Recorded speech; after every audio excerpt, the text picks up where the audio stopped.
Il y a beaucoup de rabbanim chez qui les gens font la queue pour demander des bénédictions. Mais celui-ci est le seul à avoir reçu la requête en personne d'Akadosh Baruch Hu de le bénir. Nous parlons de Rabbi Ishmael, Beno shel Elisha Kohen Gadol. Rabbi Ishmael a vécu lors de la fin du Second Temple.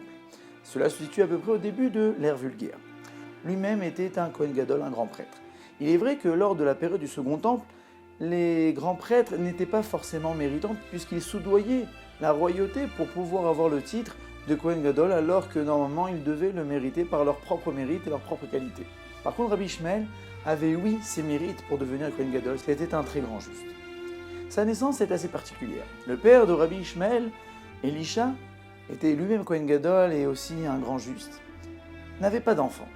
Et il fit une prière à Akadosh Baruch Hu pour lui demander comment cela se fait-il qu'il y a beaucoup de justes, beaucoup de tzadikim qui ont des enfants, et moi-même qui est a priori tzadik, n'a pas d'enfant. Et la réponse fut la suivante. C'est parce que ta femme, lorsqu'elle sort du bain rituel, après s'être immergée, ne fait pas attention à ce qu'elle voit. Et donc, par conséquent, Elisha Kohen Gadol a demandé à sa femme de faire attention lorsqu'elle sort du mikvé pour pouvoir ainsi mériter la naissance d'un enfant.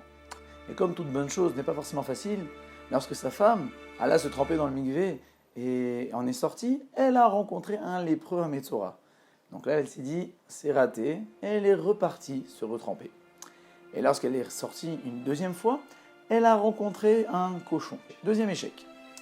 Troisième fois, elle est partie se retremper, et là, elle s'est retrouvée nez à nez en face d'un chameau. Et cela s'est répété à 10 reprises, jusqu'à qu'Akadosh Baruch Hu a eu pitié de cette sadéquette et a dit à l'ange Matat, descends et mets-toi dans la porte du mikvé. De cette manière, cette sadéquette verra un ange céleste lorsqu'elle sortira du mikvé. Et aussitôt dit, aussitôt fait. Et de cette histoire est né Rabbi Ishmael. Et celui-ci, par conséquent, était l'un des 7 plus beaux hommes qu'il y avait sur la terre, étant donné qu'il ressemblait à l'ange Matat et avait donc le visage d'un ange céleste. Matat lui-même était son sandak, son parrain pour la Brit Mila. Mis à part sa naissance, sa vie aussi fut extraordinaire. La Gemara dans Brachot raconte un épisode de sa vie qui est assez connu puisque c'est une chanson de Avraham Fried qui s'intitule Tanier. La Gemara nous raconte que Rabbi Ishmael, étant donné qu'il était le Kohen Gadol, rentrait dans le Kodesh HaKodashim, l'endroit le plus saint au monde, le jour de Yom Kippour, pour faire les ktoret, les encens. Et lorsqu'il rentra dans le Kodesh HaKodashim, il se trouva nez à nez en face d'une vision d'Akadosh Baruch Hu. Et là, Akadosh Baruch Hu lui dit, Ishmael béni, Ishmael mon fils, bénis-moi. C'est assez compliqué de comprendre comment peut-on bénir Akadosh Baruch Hu, les commentateurs s'y attardent. Et là, Rabbi Ishmael lui dit, que ta miséricorde remporte sur ta rigueur et que tu juges avec largesse les Bnei Israël. Rabbi Ishmael nous raconte ce récit dans la Gemara pour bien nous faire comprendre qu'il ne faut pas délaisser même la bénédiction du plus petit, simple qui soit, étant donné que là nous voyons un homme qui a béni Akadosh Baruch Hu. La vie de Rabbi Ishmael Kohen Gadol a été couronnée d'une piété extraordinaire, mais aussi sa ptira, sa mort. Et oui, en effet, Rabbi Ishmael faisait partie de ce que l'on appelle les Asara Harugei Malchut, les 10 justes qui ont été mis à mort par la royauté romaine.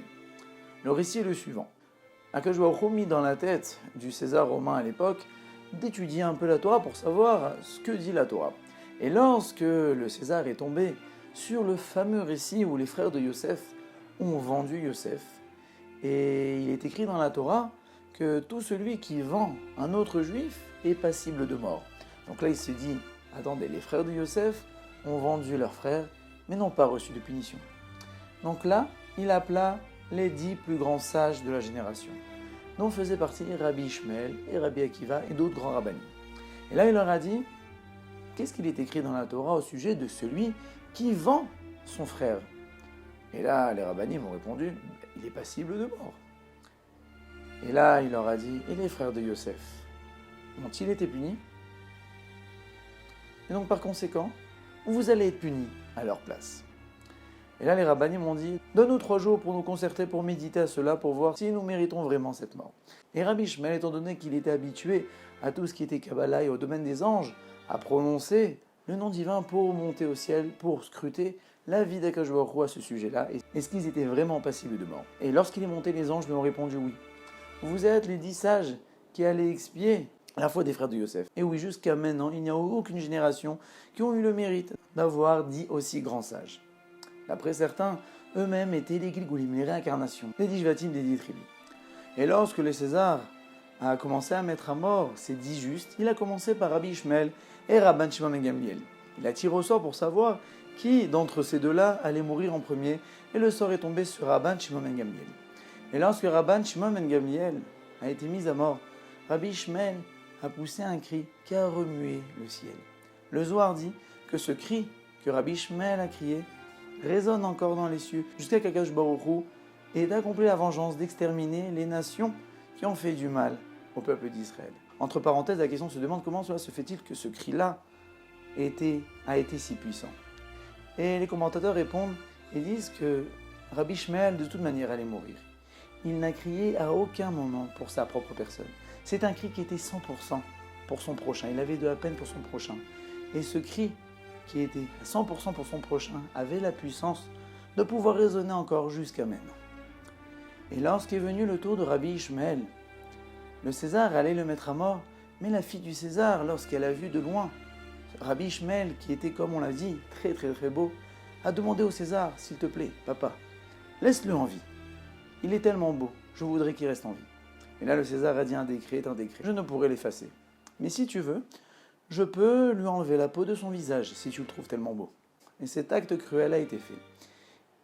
Alors que Rabbi Ishmael était en vie, ils lui ont arraché la peau du visage pour garder ce visage-là si beau et pour le conserver. Et lorsqu'ils sont arrivés à enlever le morceau du visage qui se trouvait à l'endroit des tefilines, la Rabbi Ishmael a crié un énorme cri. Et là, les anges ont remué le terre et ciel et ont dit à Akadosh Baruch Hu, c'est la Torah et son salaire. Ce juste-là va mourir en atroce souffrance. Et là, Akadosh Baruch Hu leur a répondu, c'est mon décret. Et a dit, Rabbi Ishmael, ne crie plus encore une fois. Si tu cries encore une fois, tu vas chambouler le monde. Et là, Rabbi Ishmael s'est tué. Ainsi est la fin de Rabbi Ishmael ben Shalish Kohen Gadol. Il est niftar le 25 Sivan et il est enterré dans un village dans le nord d'Israël qui se nomme Shezo.